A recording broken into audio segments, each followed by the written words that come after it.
श्रोताओं नमस्कार। आज हमारे साथ मौजूद हैं डॉक्टर माधवन नारायण स्वामी। आप सीनियर साइंटिस्ट हैं और प्रोग्राम लीडर हैं nuclear physics group inter university accelerator centre यानी कि अंतर विश्वविद्यालय त्वरक केंद्र में। आपका बहुत बहुत स्वागत है हमारे स्टूडियो में। धन्यवाद, नमस्कार। सबसे पहले आप हमारे श्रोताओं को अपने ऑर्गेनाइजेशन के बारे में और उसके क्या कार्य हैं इसके बारे में बताइए। इंटर यूनिवर्सिटी एक्सेलरेटर सेंटर स्थापना का नया नाम है। 40 साल पुराना ऑर्गेनाइजेशन है। पहले 1984 में न्यूक्लियर साइंस सेंटर नाम शुरू हुआ। ये सारे भारत में जितने भी यूनिवर्सिटीज हो उसका स्टूडेंट्स और फैकल्टी दोनों शोध करने के लिए यहाँ आते हैं। ये सेंट्रल फैसिलिटी है त्वरक केंद्र में। 1984 से हमारा काम शुरू हुआ। यूनिवर्सिटी ग्रांट्स कमीशन के नीचे काम कर रहे हैं हम लोग।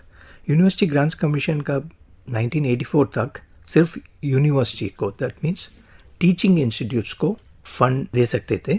सो यूजीसी एक्ट 1956 को अमेंड करके ये पहला इंटर यूनिवर्सिटी सेंटर बना। इसके बाद अयूका करके inter university act centre for astronomy and astrophysics Pune में 1991 से बाकी इंटर यूनिवर्सिटी सेंटर्स बने। हमारा सक्सेस देखकर हमारा सेंटर में एक त्वरक है एक्सेलरेटर। ये गाड़ी में जो होता है वो एक्सेलरेटर नहीं है, इसका चार्ज पार्टिकल एक्सेलरेटर कहते हैं। अणु न्यूट्रल होता है एटम, उसको चार्ज दे सकते हैं, विद्युत आवेश बोलते हैं, पॉजिटिव और नेगेटिव। अगर चार्ज पार्टिकल को आयंस कहते हैं। आयंस को इलेक्ट्रिक फील्ड के द्वारा हम लोग उसका गति बढ़ा सकते हैं। उच्च गति से अगर चार्ज पार्टिकल्स आयंस ट्रैवल करेगा तो उसको यूज़ करके हम लोग शोध कर सकते हैं, न्यूक्लियर रिसर्च कर सकते हैं या उसका एप्लीकेशंस भी है। सो एटम्स सबको मालूम है, हाइड्रोजन एटम से यूरेनियम एटम तक ये सारे स्थिर एटम है। उसके बाद यूरेनियम के बाद एटम या उसके अंदर अणु, उसके अंदर परमाणु वो अस्थिर हो जाते हैं यूरेनियम के बाद। सो स्थिर परमाणु डिफरेंट टाइप्स, प्रोटॉन हाइड्रोजन से आप देखेंगे तो 300 स्थिर है, बट अस्थिर 9000 के ऊपर है। सो अस्थिर न्यूक्लियाई या परमाणु को कैसे बनाते हैं? त्वरक केंद्र में चार्ज पार्टिकल्स को गति बढ़ाकर फिर न्यूक्लियर प्रोसेसेस के द्वारा हम लोग नया नया न्यूक्लियस बना के, ये सारे न्यूक्लियाई 9000 न्यूक्लियाई अस्थिर है क्योंकि वो डीके होने से पहले उसका गुण वो सब पता करना है रिसर्च के द्वारा। अगर करेंगे तो उसका गुण के हिसाब से हम लोग अलग अलग एप्लीकेशंस में यूज कर सकते हैं।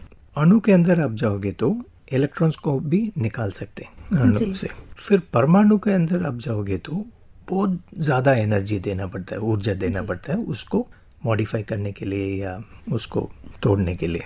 ये बिलियन टाइम्स उतना ज़्यादा एनर्जी देने में ही परमाणु को हम लोग चेंज कर सकते हैं या तोड़ सकते हैं। उसमें से ज़्यादा ऊर्जा भी निकलता है। बड़े मात्रा से गति देना है तोड़ने के लिए, इसलिए बड़ा एक्सेलरेटर्स होता है। हमारा सेंटर में भी 2-3 बड़े एक्सेलरेटर है। इसमें इलेक्ट्रिसिटी यूज करते हैं, विद्युत। हमको पता है हमारा घर में 220 वोल्ट्स का पावर आता है प्लग पॉइंट में। फिर आप जाओगे तो पावर स्टेशंस में 11 किलो वोल्ट ट्रांसफार्मर वो सब आप देखते हैं। इधर 15 मिलियन वोल्ट्स, उतना ज़्यादा वोल्टेज हम लोग उत्पादन करके एक्सेलरेटर में, उसके द्वारा सारे चार्ज पार्टिकल्स को हम लोग एक्सेलरेट करते हैं, गति दे देते हैं। वो पार्टिकल्स न्यूक्लियर प्रोसेसेस को शुरू कर सकता है। दूसरा कुछ अचल परमाणु से टकरा के न्यूक्लियर प्रोसेसेस भी शुरू कर सकता है, या इसको बाकी मटेरियल्स के अंदर तेज गति से इसको इम्प्लांट करते हैं तो फिर उसका गुण भी चेंज हो जाता है। कुछ कमियां हैं तो वो भी निकाल सकते हैं। सो इसको मटेरियल मॉडिफिकेशन कहते हैं। फिर अस्थिर परमाणु, ईच टाइप ऑफ न्यूक्लियस, उसका हाफ लाइफ कहते हैं। लाइक मतलब मिनट हो सकता है, कुछ सेकेंड्स हो सकता है, या millions and millions of years भी हो सकता है। वो एक पर्टिकुलर परमाणु का गुण है। 14 कार्बन कहते हैं। कार्बन मतलब कार्बन परमाणु में अगर 6 proton positive charge, 6 neutron chargeless अगर होते हैं तो 12 कार्बन कहते हैं, 6+6। अगर 8 न्यूट्रॉन है फिर 14 कार्बन कहते हैं। 14 कार्बन अस्थिर है, 12 कार्बन स्थिर है। So 12 carbon will not DK.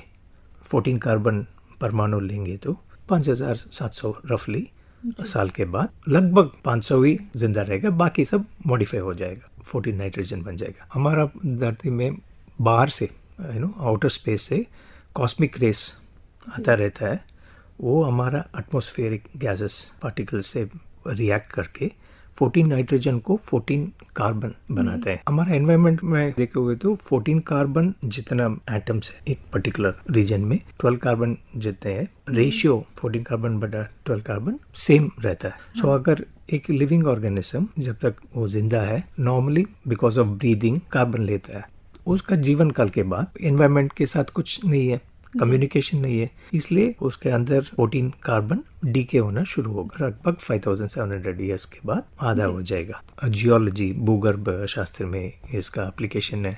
Material science, material modification कर सकते हैं। फिर अगर कुछ बीज लेकर उसमें आप कुछ अस्थिर पार्टिकल्स डालेंगे with half life of 2 months, 2-3 महीना, उसको कंट्रोल्ड एरिया में उसमें से पौधा बनाते हैं, तो 2-3 महीने के बाद आपको रेडिएशन डिटेक्टर के द्वारा आप चेक कर सकते हो कौन सा पार्ट में वो न्यूट्रिएंट्स है, क्योंकि वहाँ से रेडिएशन निकलेगा।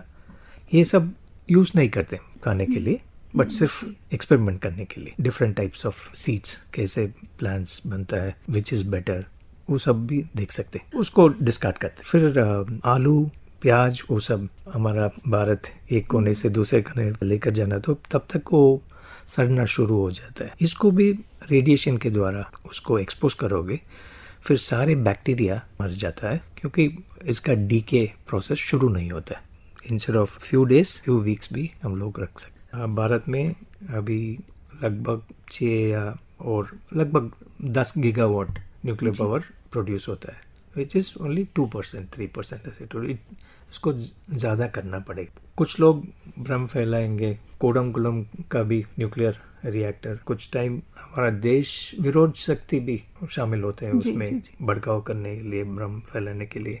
Nuclear knowledge should not be, nuclear science should not be unclear science. लोगों को समझना चाहिए ये भी सेफ है, जस्ट लाइक आग या विद्युत, इलेक्ट्रिसिटी, इसको भी कंट्रोल कर सकते हैं, ये भी सेफ है। न्यूक्लियर रिएक्टर्स हमारा त्वरक केंद्र के अंदर सारे इंजीनियर्स, साइंटिस्ट रहते हैं, क्योंकि 24 आवर्स ऑपरेट करते हैं हम लोग। सिमिलरली रिएक्टर के पास में भी वो कंट्रोल करने वाला इंजीनियर, साइंटिस्ट, वो सब रहते हैं वहाँ। अगर कुछ नुकसान होगा रिएक्टर के बाहर, फिर वो लोग मना करेंगे ना, उनको ज़्यादा नॉलेज है। जी। सो ये सेफ है। अनक्लियर साइंस से हम लोग, सारे लोग न्यूक्लियर साइंस को अच्छे से समझकर यूज करना। डॉक्टर माधवन, आप हमारे स्टूडियो में आए, आपने इतनी अच्छी जानकारी दी, आपका बहुत बहुत धन्यवाद।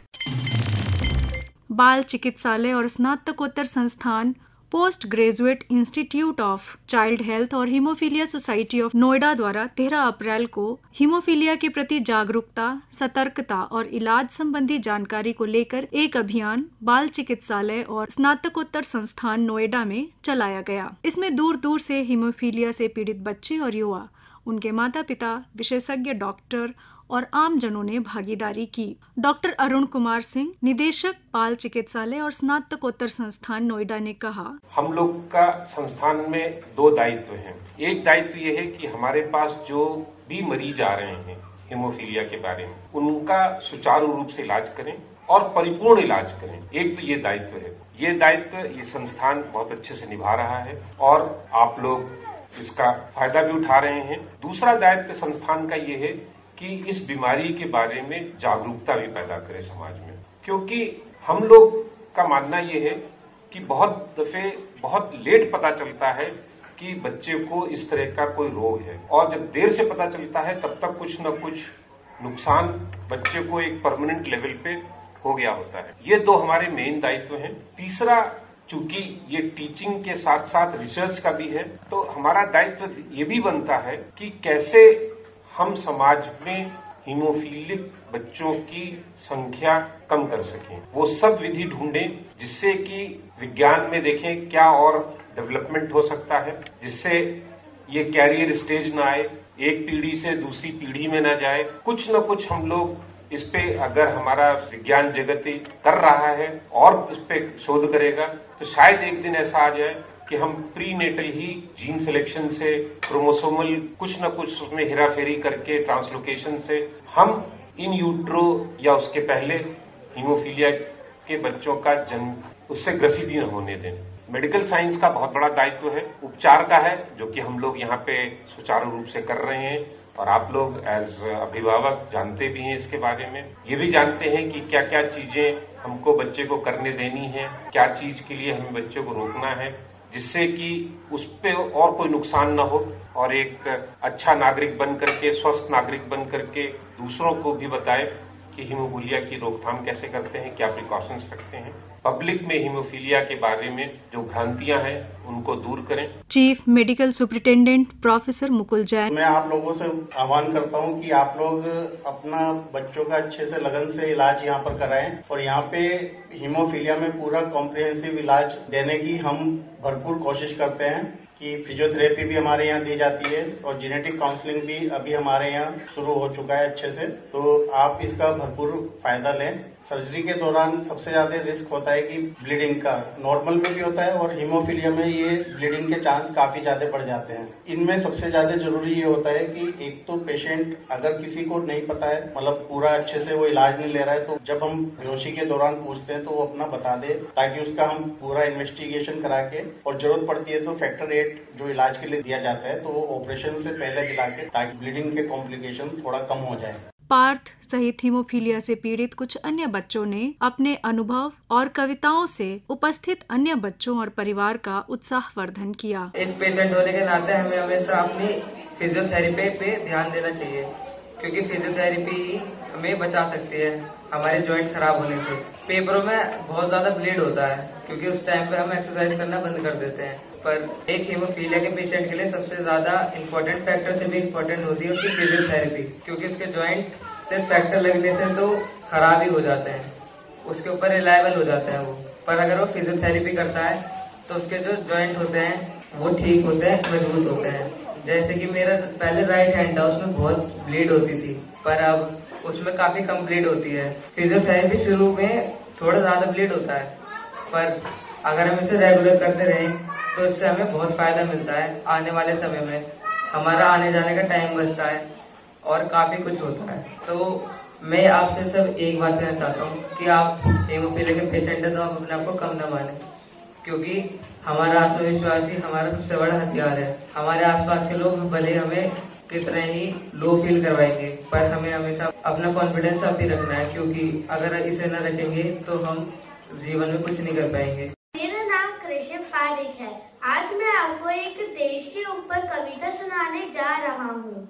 देश का वीर जागता है, तभी भारत रात को सुकून से सो पाता है। सीमाओं को सुरक्षित करके दुश्मनों से हमें बचाता है। अपनों को सीमाओं से बांधकर हमें सतत रहने का गौरव दिलाता है। कभी देता है बलिदान तो कभी देता है प्यार। हर जंगे मैदान भारत माता की करता है जय जयकार। उस हर वीर का परिवार है दिलदार। माता है महान जिसने जन्मा उसे, जिसके रक्त में हर वक्त में बस होता है देश रक्षा का जुनून सवार। ऐसे वीरों को मेरा सच्चा नमन और सलाम। My name is Sivan Singh. We are celebrated Hemophilia Day.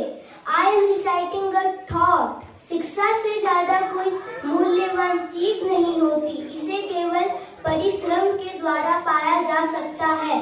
तो लोग इसलिए कहते हैं शिक्षा से बड़ा कोई हथियार नहीं और कलम से बड़ा कोई तलवार नहीं। हीमोफीलिया से पीड़ित बच्चे की मां श्वेता भाटिया। तो मेरी बेटी है, उसको वॉन विली ब्रांड डेफिशिएंसी है, वो भी एक ब्लीडिंग डिसऑर्डर होता है। तो जब वो 6 साल की थी तब हमें पता चला। शुरू में तो थोड़ा हमें समझ नहीं आ रहा था, तो हम संपर्क में आए अल्पना जी से, उन्होंने काफी हमारी मदद करी और डॉक्टर नीता को हम दिखाते हैं। उसका ये होता है कि उसको जब भी चोट लगती है या कहीं इंटरनल ब्लीड होती है तो उसको फैक्टर देना पड़ता है, पर अब काफी समय हो गया है, 2-3 साल से उसको फैक्टर देने की जरूरत नहीं होती, वो डिमांड पे ही रहती है। तो चल रहा है, ठीक से कर रही है। स्कूल में अब तो 12th में पहुंच गई है, सब चीज में पार्टिसिपेट भी कर रही है, सब कुछ वो अच्छे से कर रही है। नोएडा हीमोफीलिया सोसाइटी की फाउंडर सचिव ने इस सोसाइटी की स्थापना, इसके कार्य और हीमोफीलिया के बारे में कहा। इस सोसाइटी को बनाने की प्रेरणा मुझे मेरे बेटे से मिली, क्योंकि मेरा बेटा एक हीमोफिलिक है।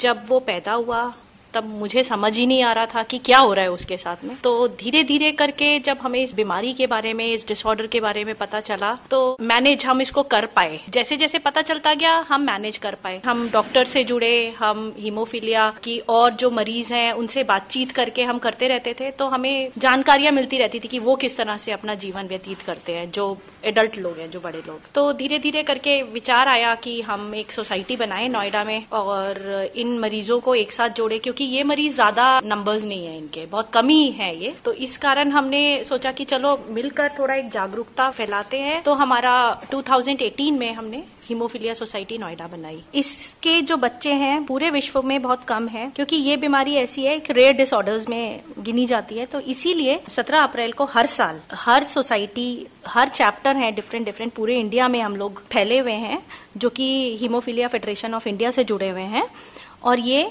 हर साल 17 अप्रैल को हम मनाते हैं। वाचन स्वर प्रियंका कुमारी, प्रस्तुत करता थे दिलीप झा।